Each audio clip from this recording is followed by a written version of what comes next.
Que cena absolutamente triste que a gente acaba de acompanhar aqui na Jovem Pan News. Certo, turma? Paulinho, deixa eu passar a palavra para você.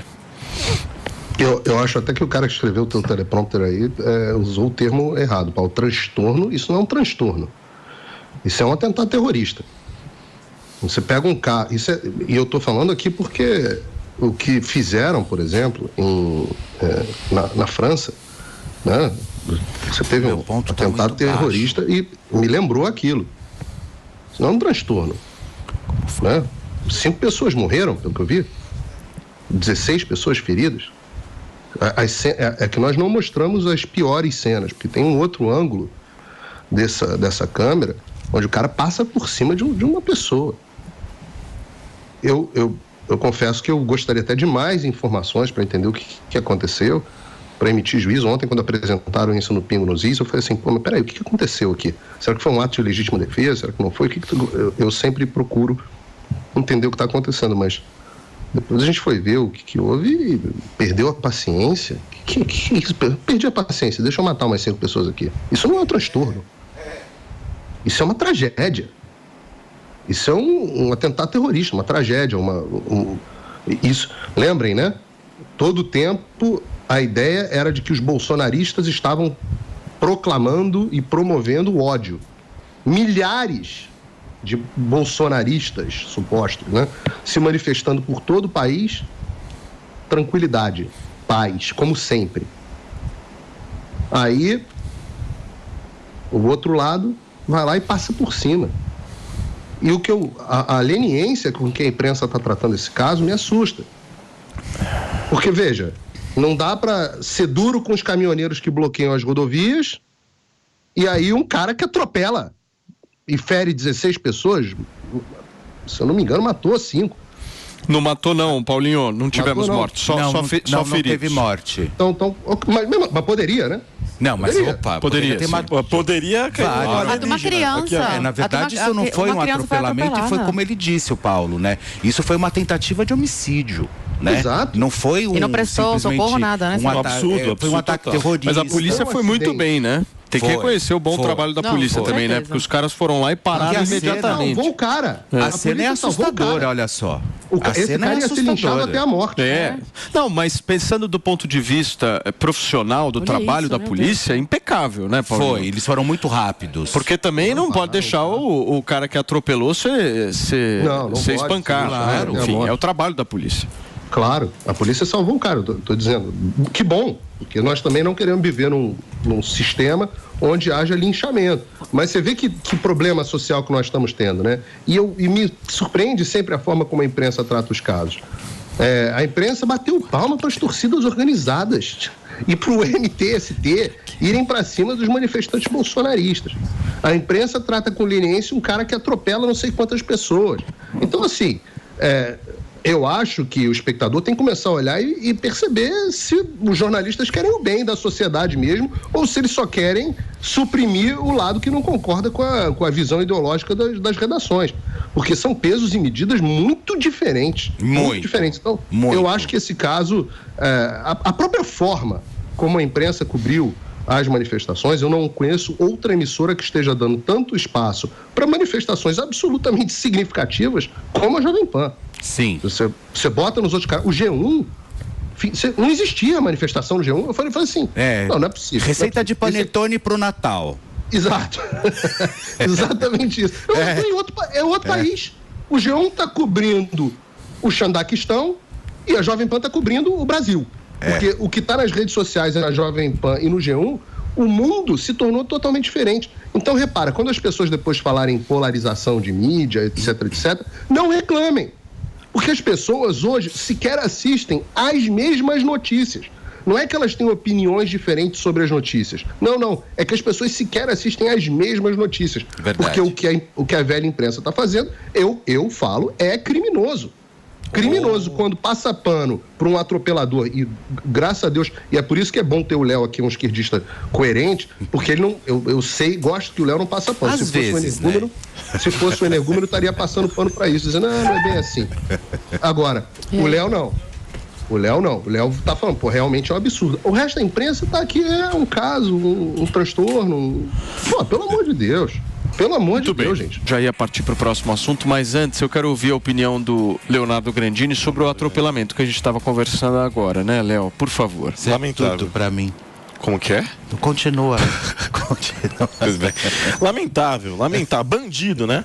Assim como eu chamo quem impede o transporte, a passagem de oxigênio hospitalar, quem impede e atrasa... Mas não é a mesma coisa, né? A produção de 1,5 milhão... Não é. Eu não vou fazer uma falsa analogia, tá? Mas assim como eu utilizo, o que eu quero dizer, Paulo, assim como eu utilizo palavras fortes para me referir a essas pessoas, eu uso para essas. E o que eu uso para essas são bandidos, são criminosos. Quem atropela pessoas com dolo é um bandido, é um criminoso. Isso é um completo absurdo e essas pessoas têm que ser presas. Ponto. É o que é minha opinião sobre isso. Não tem nada a declarar sobre isso.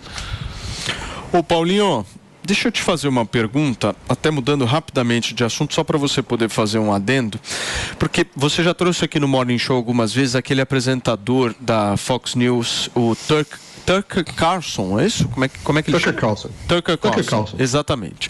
E ele fez um cenário um pouco das eleições brasileiras e falou inclusive do Morning também? Conta pra gente, por favor.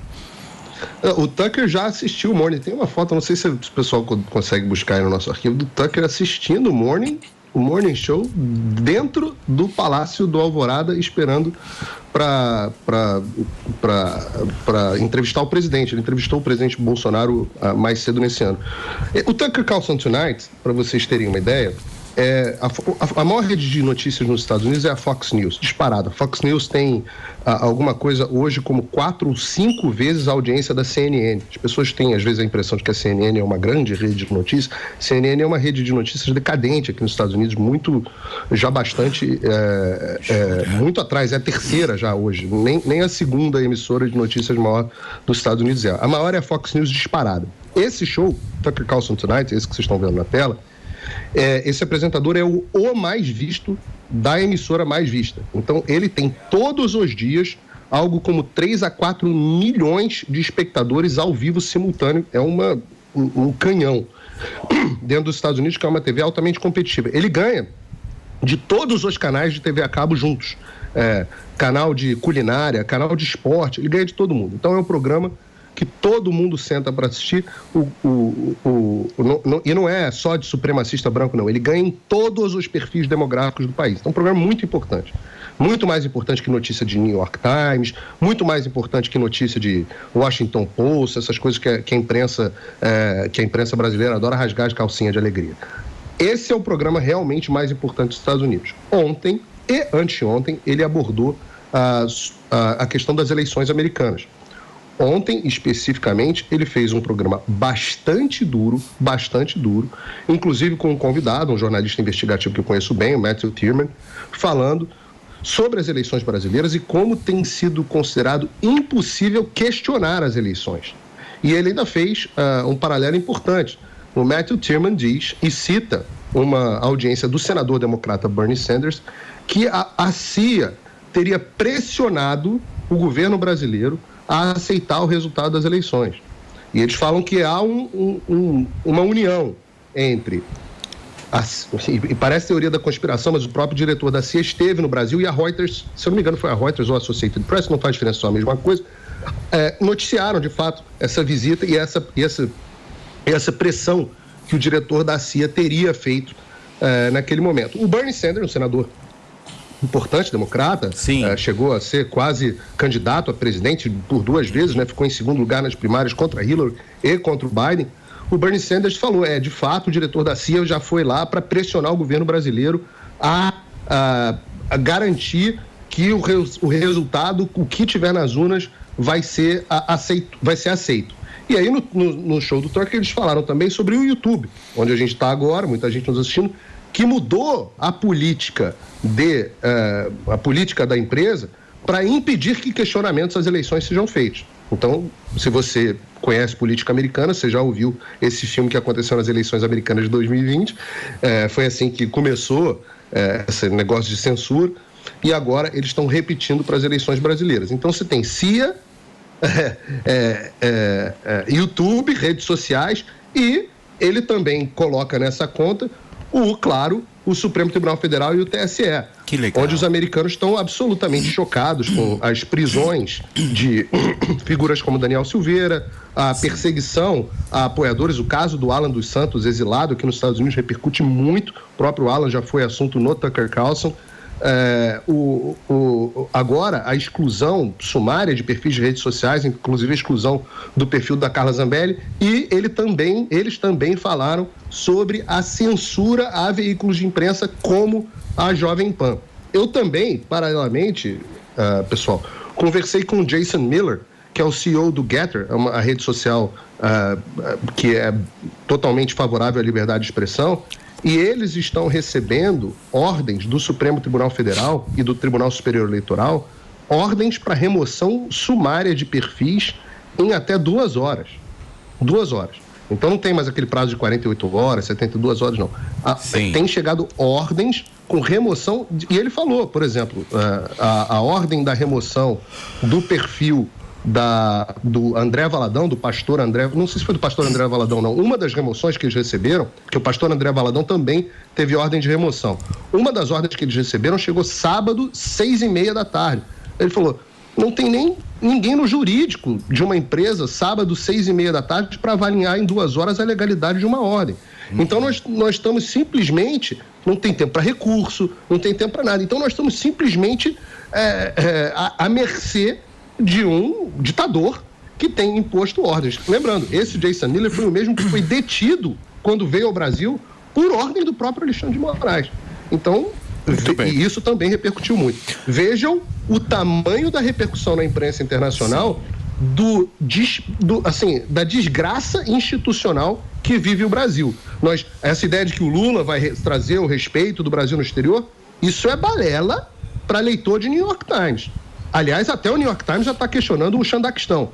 Mas, assim, de um modo geral, os desmandos que o Alexandre e companhia vem fazendo no Brasil estão se tornando objeto de... estão prejudicando drasticamente a imagem do Brasil no exterior.